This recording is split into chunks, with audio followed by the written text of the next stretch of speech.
Hello and welcome to the latest edition of Exeter Expertise. Today we're speaking to Professor Stefano Tasselli on the topic of social networks. We're going to be looking at how they work within organisations and practically what can you do to develop and maintain an effective social network yourself. Stefano, great to see you today. Thank you very much for joining us. Thank you, Toby. It's a pleasure. Perhaps I could start by asking about social networks, in that I think people will have different ideas of exactly what is a social network.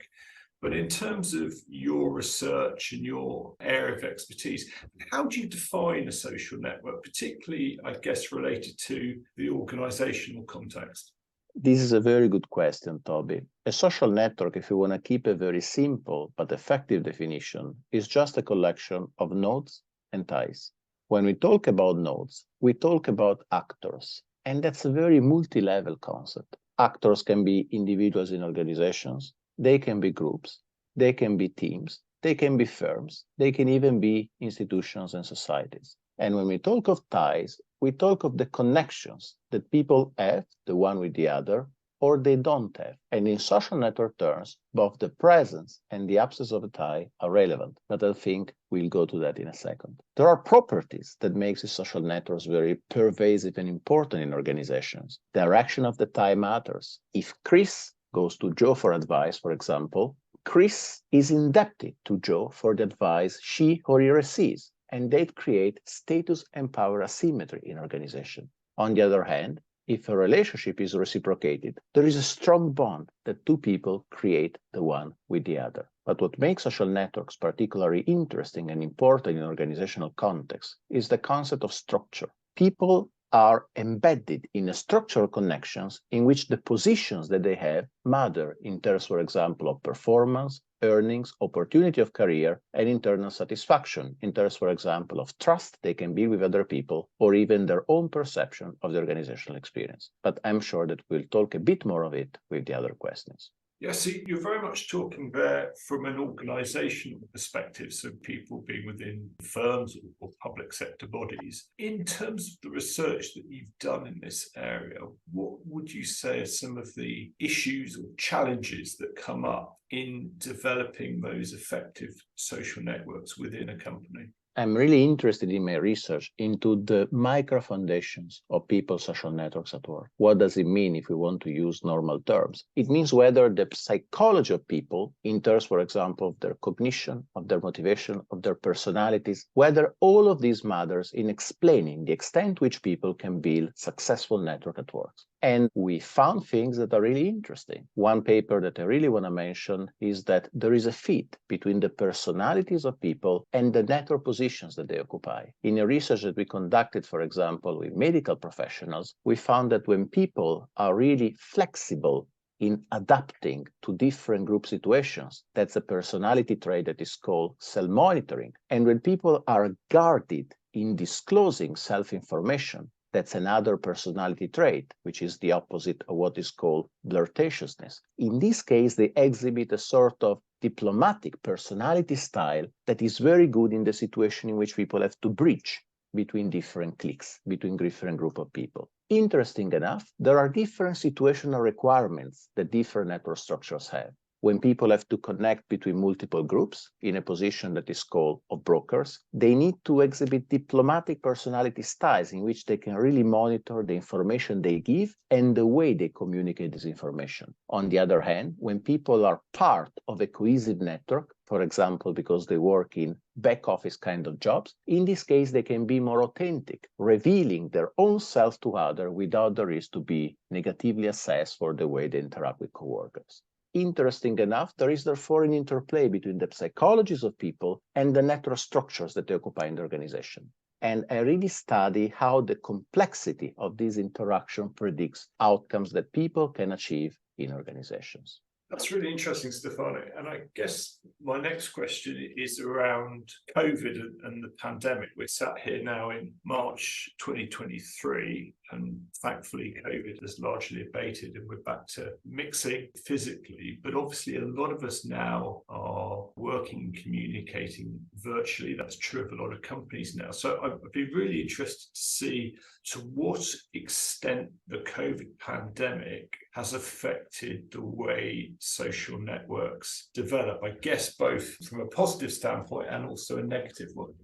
We conducted research to examine exactly this important point. With a co-author in a paper that we just published in a very good journal, we collected qualitative data on a sample of leaders who had to face the front line of COVID in one of the most exposed areas in Europe. And interestingly, we found that people exhibit three different kinds of networking behaviors to face the kind of emergency that was represented by COVID. Some people are what we call churners, irrespective of whether they can meet people face to face or in case of COVID, they have to work online. These kind of people were incredibly good to create a large network, finding the right people to go to for advice, finding the right people to go to for the resources that were needed in that moment. But other people had another kind of networking behavior, and we call these people divergents. This kind of people were looking for conflict, constructive abrasion, even tension,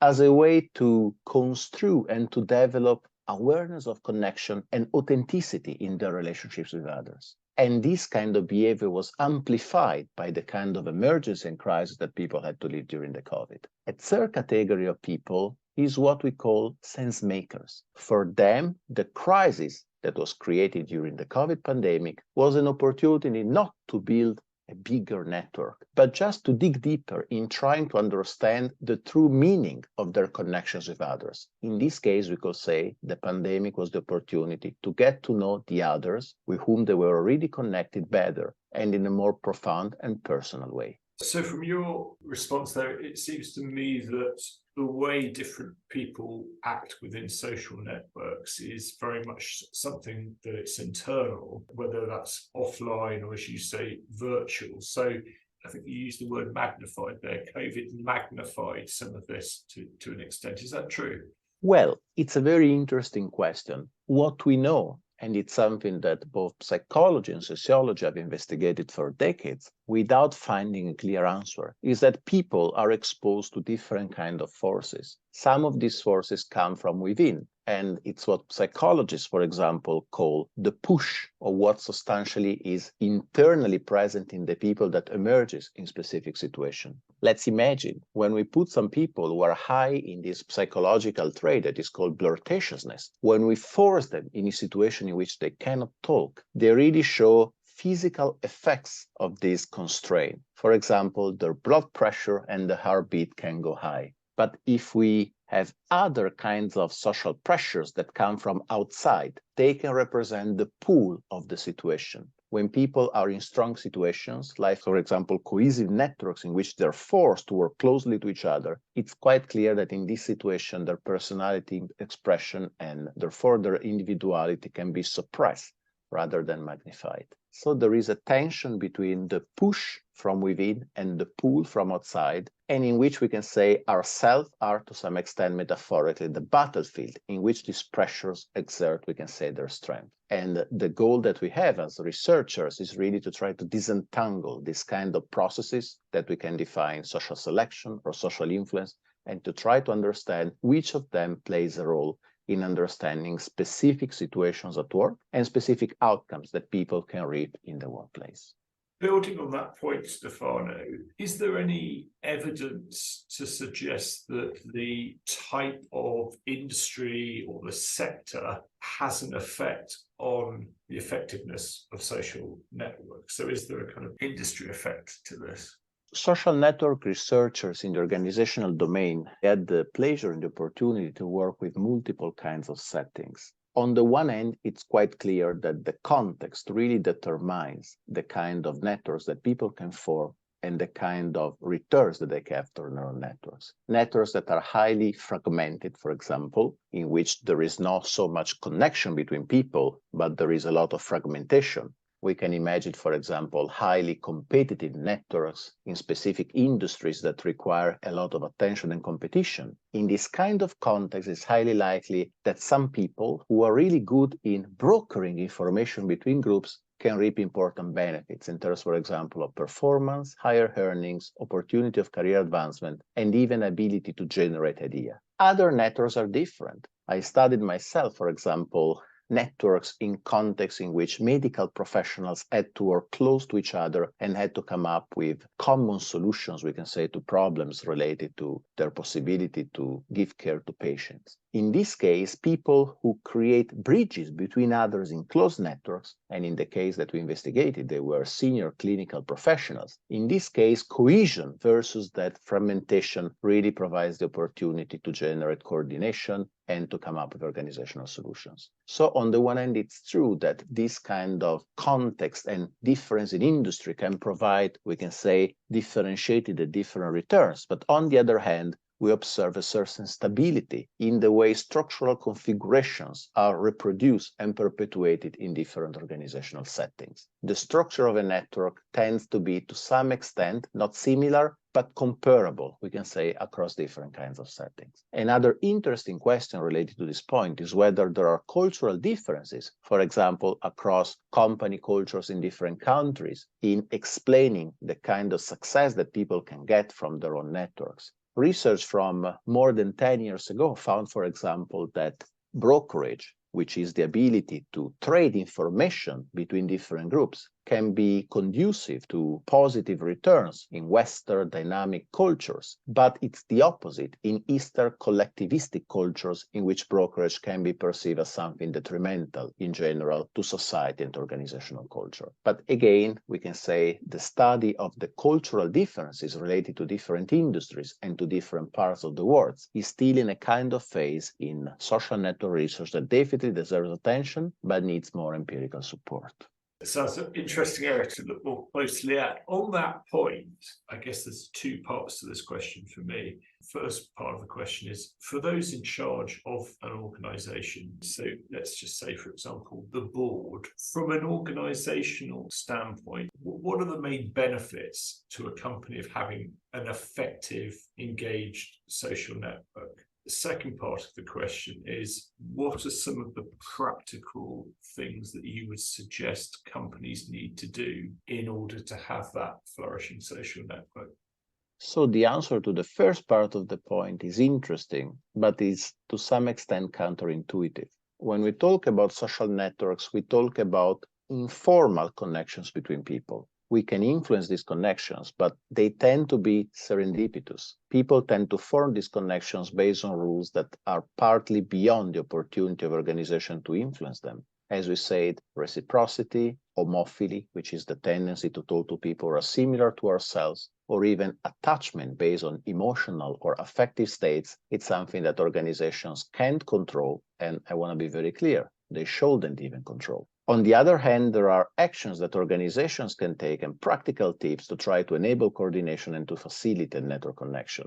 First, they should be aware that networks are informal, which means they should give people the opportunity to create networks and to put people in the opportunity to coordinate it with each other and to try to form connections. In this case, informal retreats, even the logistic, we can say, distribution of spaces with coffee machine, this is something minimal, but that they really help create a company culture and can really help people to get into touch with each other and to try to form the networks. Second, which is really, really valuable, even if partly uninvestigated and unexplored, the meaning that people assign and give to connections is very important. In empirical research, we found that people tend to connect to each other whether they share similar vocabularies and similar words. It's really important that organizations give their employees and their managers the opportunity to express themselves and the opportunity to be free and in a safe environment to express the meaning that attach to their work, their personal views, their personal values, at least of course what concerns work-related purposes. That can really enable opportunities for people to interact with similar others and even to shape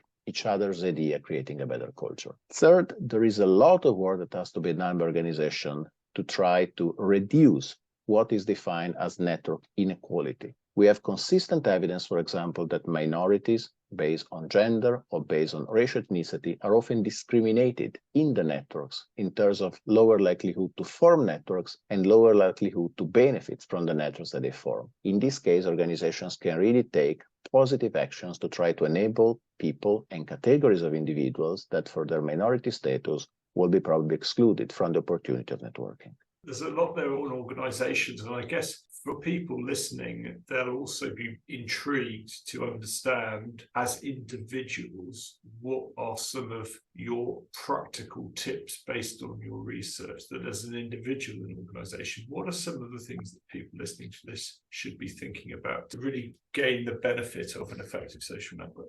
Again, I use this rule of the three to give three quick suggestions. First, very clearly, awareness. There is evidence that people tend to be mistaken in detecting and understanding their own networking. We are exposed to bias, and on average, we think we are more central in our networks than we are. So first tip is really awareness. Try to be aware of the real connections that you have. Try not to believe that you are more central than you are, and try really to be aware of the kind of network in which you're embedded. That can require acuity in understanding other connections, but that also requires a lot of self-disclosure and self-awareness in understanding your own connections. Second suggestion, which is partly related to this one, but partly different. Be aware that the structure of the network and the position in which you are in the network matters, probably even more than you think, for the returns that you can get from your organizational life. There is overwhelming evidence that the positions that people occupy in social networks really affect their performance, their opportunities of career, their ability to generate innovation, just to mention a few outcomes. Therefore, don't undervalue the power of networking. Be confident, but on the other hand, be really aware that networking matters, not just for your personal experience of being in the organization with others, but also for the kind of outcomes that you can get at work. And third, which is partly again related to the first and the second point, but it's something which is partly different, be also aware that the kind of others that surround you really can explain the kind of success that you can get from social networks. It's not all about you. It's about you and the others. In recent empirical research, for example, we found that for a mathematical property, on average, our friends tend to have better networks than our own networks. Researchers found, for example, that on average, our friends tend even to have larger networks than our own networks. Selecting the people who are around you at work, to the extent that you can select them, we can say through informal and ephemeral connections, can also explain the kind of returns that you can get from your network connections. Therefore, the overall message is your network is not just a matter of personal connections, it's a matter of what you can get at work and the kind of outcomes that you can achieve. That's fascinating, Stefano. Thank you very much for that. I'm sure there's some very useful pointers there for people listening to the podcast today. Thank you very much for joining us on Exeter Expertise. It's been a great pleasure talking to you. Thank you. Thank you, Toby. My pleasure, and thank you for all the people who are listening to us.